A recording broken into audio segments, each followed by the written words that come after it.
Hello, folks. Welcome to Holding On with Hope, where I talk to interesting people about interesting topics. My name is Steve Holder, and I am your host. My guest tonight is Kris Kelso. He is an author, leadership coach, and businessman. Welcome, Kris. Good to have you. Hey, Steve, it's great to be here. Thanks so much. Thank you. So, for those who don't know who you are, tell us a little bit about you and who are you? Sure. I am a two-time entrepreneur, founded two companies, one a IT consulting firm that I bootstrapped and grew to over $1 million in revenue. And then a second company was a cloud computing platform that I co-founded with another guy, my co-founder, my partner in that business, and ran that for a couple of years. And for the last several years, I have been working independently as an executive coach, doing leadership development work and coaching and a little bit of public speaking, as well as I have just recently authored a book and released that in January of 2021. Okay. And you live in Nashville, Tennessee, correct? Yeah, just outside of Nashville, beautiful God's country here in Middle Tennessee. Not far from you, I understand. Not too far. I'm in Johnson City. Very nice. Very nice. So, were you born in Tennessee? I was not. I grew up in Central Florida, Okay. kind of in the middle of the state between Tampa and Orlando. And then, but I moved to Tennessee at 18 years old. So I've been here for more than half my life. And this is definitely home for me. I've It's a good said many place to times, be. I love to travel all over the world, but I have no desire to live anywhere else. I really, really Mm. love Middle Tennessee as a great place to live and raise my family. Yeah. So, I understand you wrote a book. What's that in your background there? Does that have anything to do Yes. with that? Just a little subtle reference in the Yeah, background so, to this book that I wrote. Yes, I wrote a book last year called Overcoming the Imposter, and it's all about the entrepreneur's battle with imposter syndrome.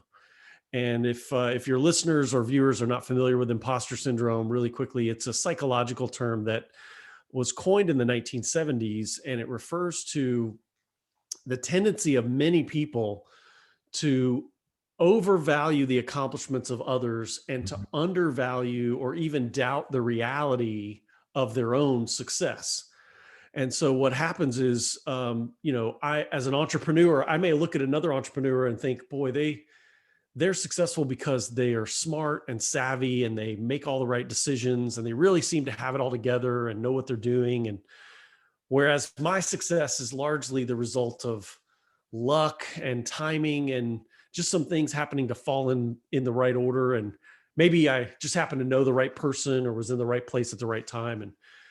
And the thing is, I know all of the flaws and cracks and the mistakes along the way of my entrepreneurial journey, but I only see the highlight reel of somebody else's journey and of their career. So the underlying fear of imposter syndrome is that sooner or later, someone or possibly everyone is going to figure out that I've just been making it up as I go and I really don't know what I'm doing, or maybe I'm not quite qualified to be doing what I'm doing.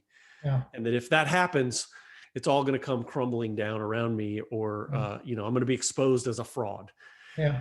And the truth is that studies show up to 70% of the population experience this at some point in their career, but we don't talk about it a lot. So it's easy for people to feel very alone, very isolated with those feelings. And so Yeah. I've experienced that in my career. I've worked with hundreds of entrepreneurs over my years of both being an entrepreneur and now coaching and doing leadership development with entrepreneurs. So I've talked to many of them about this and heard that it's a very common experience. And so that's why I wrote a book, to kind of uncover that and help people to unpack it, understand it, and learn some tips and tactics to deal with it. Yeah. See, I can relate to that. I felt that my entire first 2 years of college. I Yeah. kept thinking, they're going to find out I don't belong here. This ain't for me. And they're going to kick me out. And I had a Yes. 4.0 grade Yes. point average.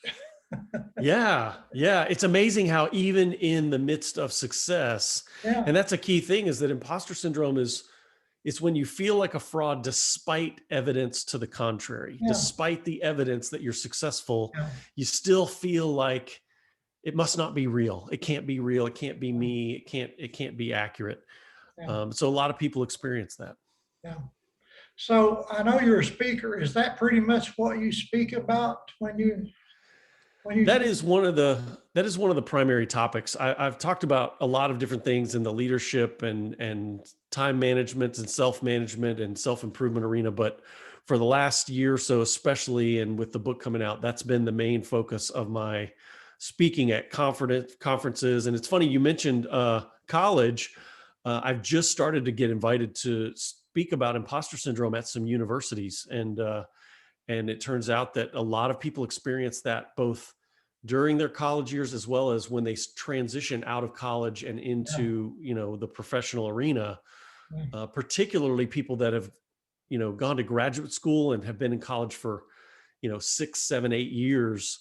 When they transition into professional life, it's like they've been in school for so long, they struggle with that transition or feeling like they're ready Yeah. to go and do the work.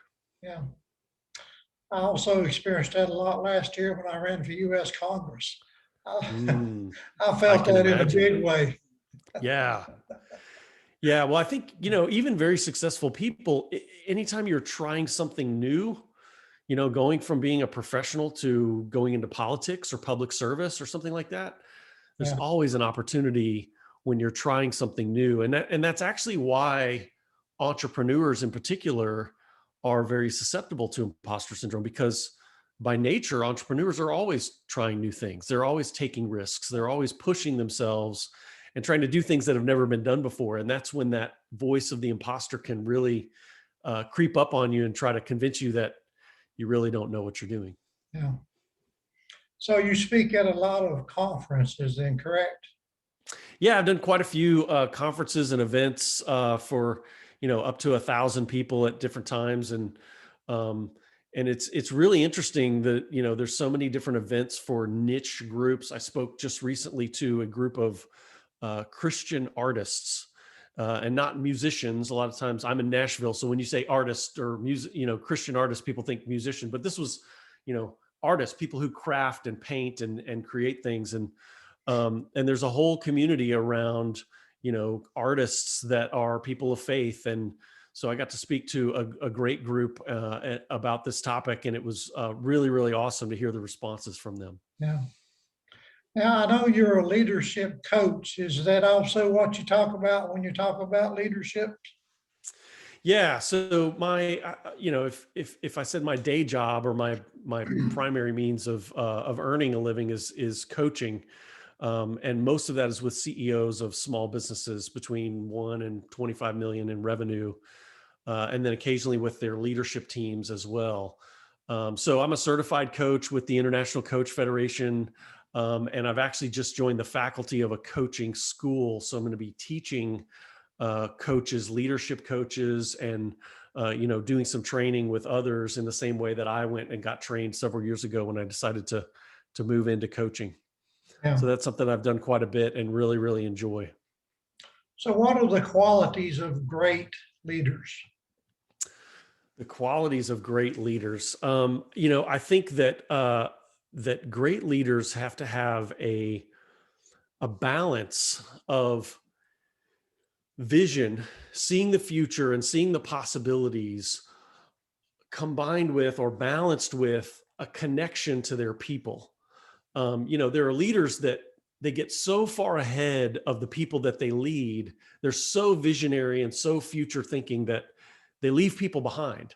They move too quickly, they move too fast and too far, and they just expect everyone to keep up with them. And great leaders, especially visionary leaders, can see things that other people can't see.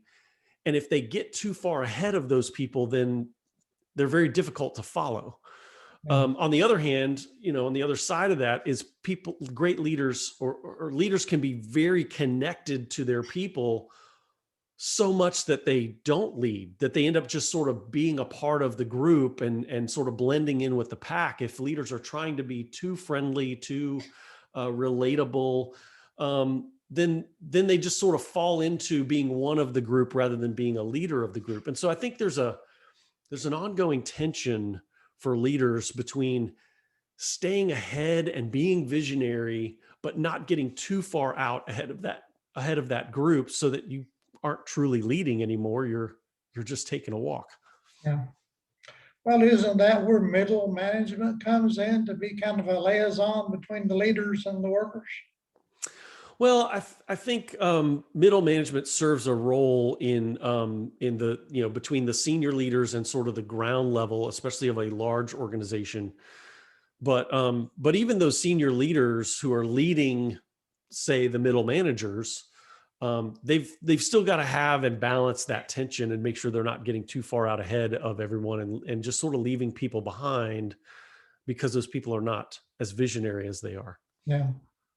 So regarding the imposter syndrome, is it just a matter of low self-esteem, or is there more to that? There's really a lot more to it than that. And, self-esteem is largely emotional. It's sort of how you feel about yourself. And as we know, our emotions are so fickle. They're easily manipulated, and they change on us, and they're unreliable. And so self-esteem is not a good gauge of your actual value or worth, because it can change based on even outside circumstances. But imposter syndrome is really about the underlying root of imposter syndrome, I think, is fear. It's really a fear at the root, and it's a fear of being exposed. It's a fear that you're not what everyone thinks you are, and that they're going to figure that out. It's in some cases, in many cases, a fear of being rejected or abandoned. And so it is much more of a fear-based problem than it is just an emotional problem, or a lack of self-confidence, as you said. Yeah. I think there's also a lot of fear of being embarrassed or Yes. humiliated. Yeah. Yeah. Yeah. Yeah. People are afraid of the embarrassment of not having the answer, or Yeah. not being able to measure up, or that, that if my success this far has been at least partially due to luck, then at some point that luck's going to run out. Yeah. And I'm afraid of what the result will be if I don't have that luck, the Yeah. perceived luck. But as you know, everybody's story includes an element of luck. So just because some things fell your way, that doesn't mean you're not successful. It's Yeah. just part of the story and part of the journey. Yeah. So what has been your biggest challenge? Boy, my biggest challenge. I think, especially early in my entrepreneurial journey, one of my biggest challenges was managing what I call proud insecurity. And I'll unpack that for just a second. Is proud insecurity is when you have an inward fear or insecurity, like imposter syndrome, that plagues you, that worries you, that causes you to be afraid of some negative outcome, and you try to compensate for that insecurity by being outwardly very confident, and by putting on a face or an image of confidence and expertise, and you're trying to act the part. There's a phrase that I hear often from people, and I really dislike it, and it's fake it till you make it.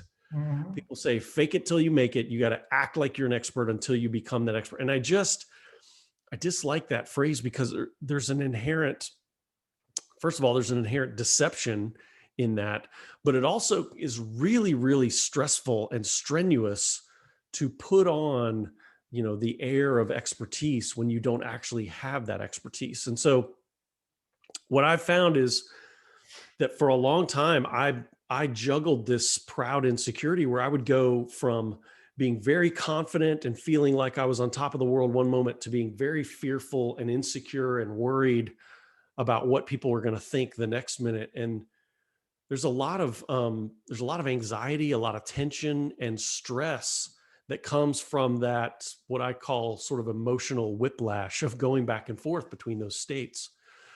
And so over time, and particularly as I've studied imposter syndrome and really learned about how it plays on you psychologically, I've learned to move in the direction of humble confidence. And so the opposite of proud insecurity is humble confidence. And it's a feeling that I I don't have to have all the answers. I don't have to be the expert in everything that I'm trying to do.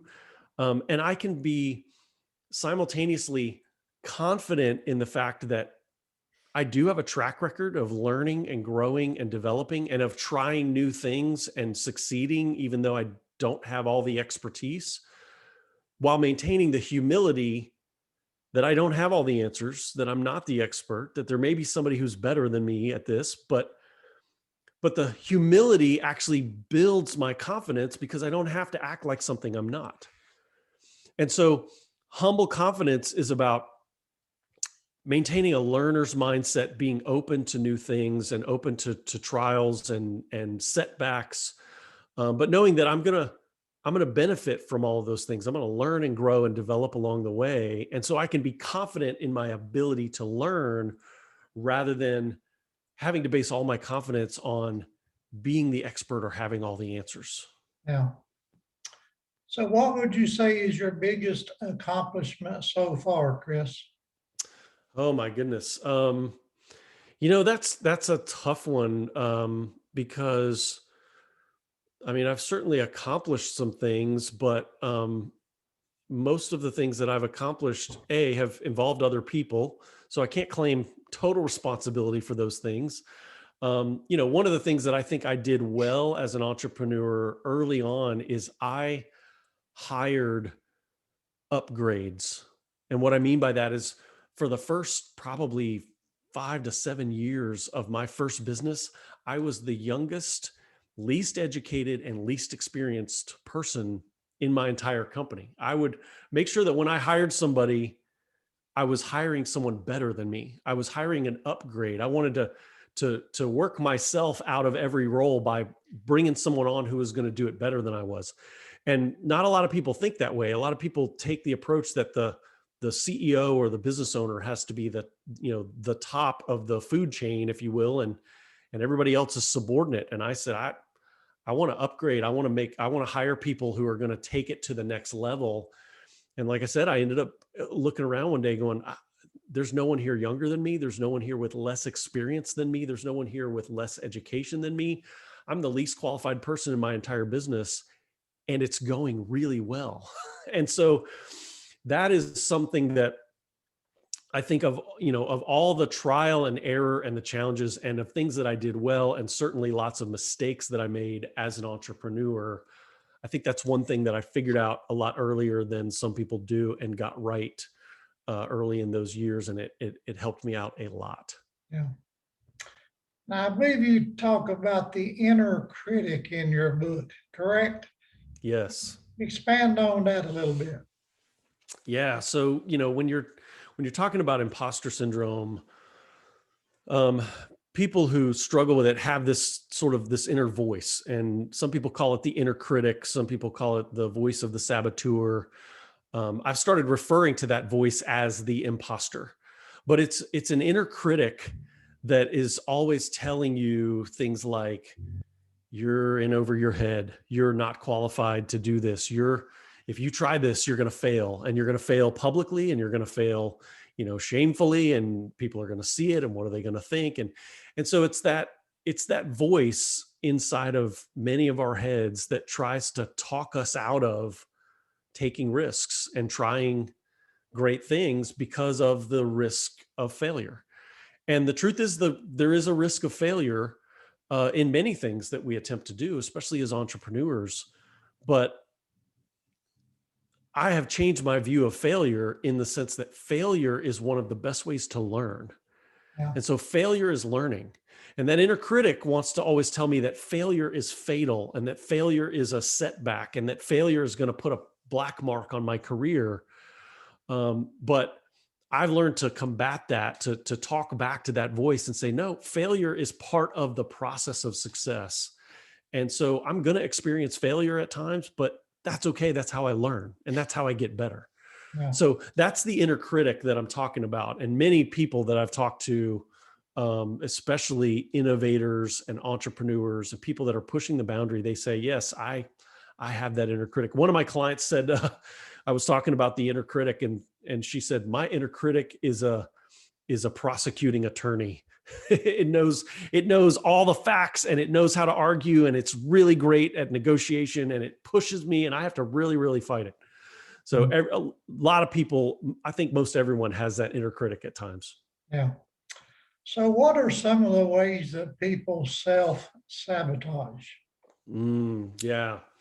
You know, when you let that inner critic convince you that you're at risk, that failure is imminent, or that you're not going to measure up, what happens is our lack of confidence starts to result in us doing things that hurt us.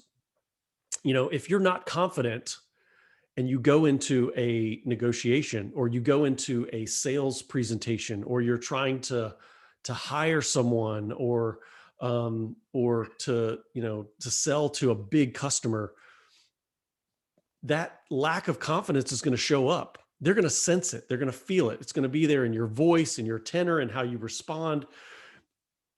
And so sometimes if we let our doubts dominate our thinking, they play out in our actions, and they become a self-fulfilling prophecy. Yeah. We think we can't do it, so we perform poorly, and then we fail. But the failure is really because we didn't believe that we could do something. And so the inner critic, you could say, is a fraud that proves itself true when you let it dominate your thinking and change your actions. Yeah. I tell a story in my book of a man who was rising quickly in the ranks of a really large technology company, and the more success he was having, the more responsibility they were giving him, the more he thought, this can't be real. They must have messed something up, because I'm just a kid from a small town and I don't deserve to be here. And before long, he started missing meetings. He started avoiding important conversations. He started shying away from responsibilities. And, the self-doubt was eating him away to the point that he actually started to perform poorly and eventually got himself fired. And looking back, he says, I did it to myself. My lack of confidence caused me to perform poorly.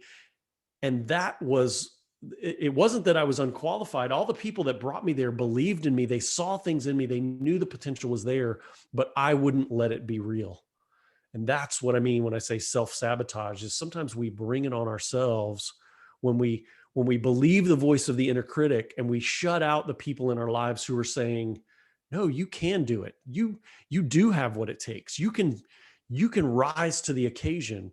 And we let that inner critic say, no, you can't. You're not going to make it. It's going to be terrible. And so then we believe whatever voice you believe is the one that's most likely to be true.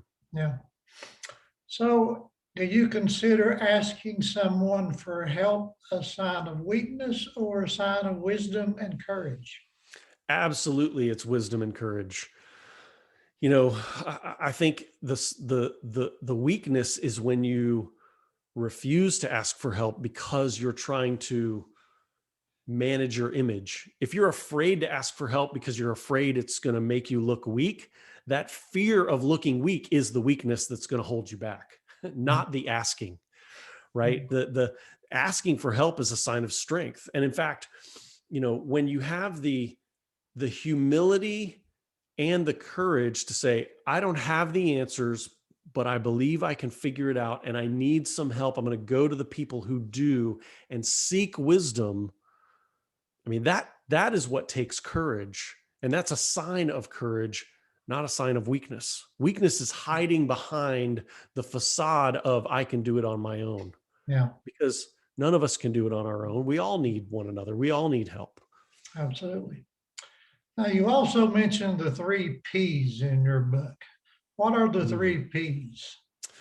Yeah. So this is in reference to a common mistake that many people, and especially successful people, make, which is comparing themselves to one another comparing themselves to other people to try to measure their value or gain or measure their worth. We compare ourselves to the titles that other people have or the jobs that they have or what we think they earn or where they are in a position.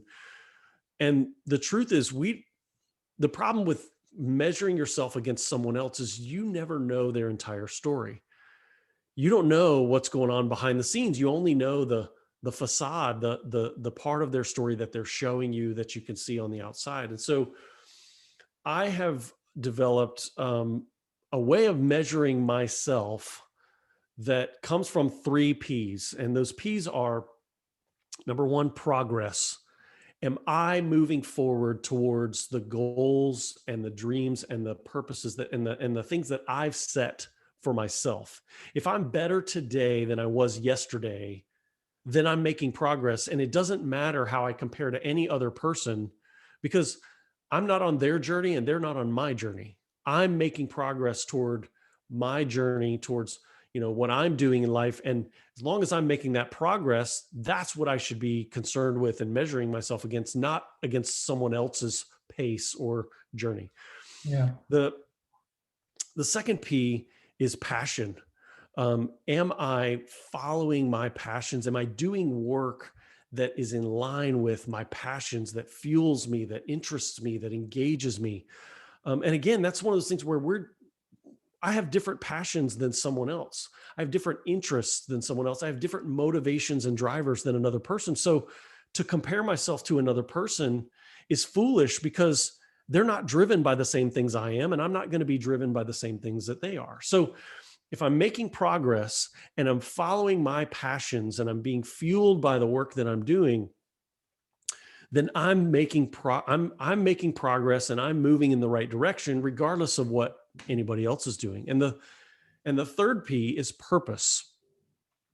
And I firmly believe that each one of us has a reason for being here, a purpose on this earth, but that our purposes are not all the same. And that if I'm trying to live someone else's life, if I'm trying to be a different entrepreneur, if I'm trying to measure up to whether it's a different author or a different public speaker or a different coach or a different entrepreneur, well, what I'm really doing is trying to fulfill their purpose. And their purpose may be very different than mine. Yeah. And so if I'm measuring my progress and I'm following my passions and I'm living out my purpose, I'm fulfilling the reason that I'm here, not the reason someone else is here. Those are the only things I should be measuring myself against, not measuring myself against Steve Holder or Elon Musk or Bill Gates or, any other successful person that you might hold up as an example of whatever it is you're trying to achieve. You're not them and they're not you. And it's folly, in my opinion, to measure yourself against those other people. So those are my 3 Ps that I use to measure myself and that I encourage other people to use as well. And that doesn't mean we don't learn from other people. Certainly there are great lessons to be gained by watching and observing, and we have mentors and things, but we can't ever fall into the trap of trying to live out their life, because their life was not meant for us. Yeah. Well, I can certainly see why people would want to read your book. I can see that you know what you're talking about. Thank you, Steve. Is there anything you want to say that I have not given you the opportunity to say? Well, I think that as I wrote this book, I did a real hard look back at my career and my journey and many of the things that I've experienced. And I had this sort of revelation moment.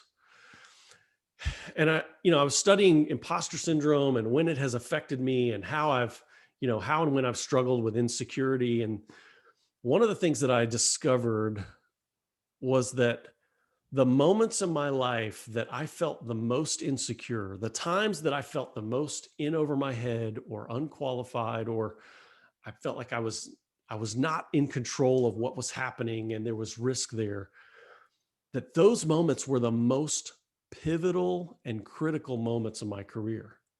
When I look back, those were the moments that great things were happening. Either I was in good company with people who may intimidate me or or who I felt like I didn't deserve to be with, but there was a lot to glean from them, or I was doing something new and different. I was pushing myself and I was outside my comfort zone. And that's why I felt that insecurity. But whatever the reason was, it's that fear and that insecurity, that feeling of imposter syndrome. Do I really deserve to be here? I've learned to see that as a marker, as a signpost that something great is happening right now. And so if there's anything I can encourage your listeners, your viewers to think about, it's the next time you start to feel that imposter feeling that, oh my goodness, I'm in over my head. Maybe I don't deserve this. Maybe I shouldn't be here and I'm at risk. Don't back up from that situation. Lean into that situation. Really look around and say, what is there for me to glean and gain from this? What can I learn here? What accomplishments are on the horizon? And I could be just moments away and ready to give up out of that fear. But if I push through it, incredible things can happen. And that's been one of the most transformative parts for me of doing this study and writing this book, is realizing that that feeling of insecurity is actually a sign of great things happening. And I need to look forward to that and embrace it and lean into it. I can see where that book would just help people in their life in general, whether they're in business or not. That's just downright good advice, brother. Yeah, it's been amazing. I wrote this book about entrepreneurship, and most of the stories in the book are about entrepreneurs. But since it's come out and since I've been talking about this, I have heard from fighter pilots, school teachers, scientists, corporate executives, pastors, just people from all kinds of walks of life who have told me that this book and this message and the lessons here really have resonated with them and been so helpful to them. So you're exactly right, Steve. And I'm grateful that you said that, because it's opened my eyes, and I've really been widening my perspective on who the audience is for this message, because it's a lot more broad than just entrepreneurship. There have been so many great people that have benefited from this, and I'm just pleased, humbled, thrilled, all of those things to see this helping so many people. Yeah. Well, folks, you heard that. He's given some good advice already, and I'm sure there's a lot more in the book, Overcoming the Imposter Syndrome. Kris, thanks for being with me. I really appreciate it. Thank you, Steve. It was great talking with you. Great talking with you. Now, do you have a website? Yes. So KrisKelso.com is the easiest way to find me. And that is Kris with a K, KrisKelso.com. You can also go to overcomingtheimposter.com, and you can find me and the book and all that information on either one of those websites. Okay, very good. Well, folks, thanks for tuning in to Holding On with Holder. Please subscribe to my channel.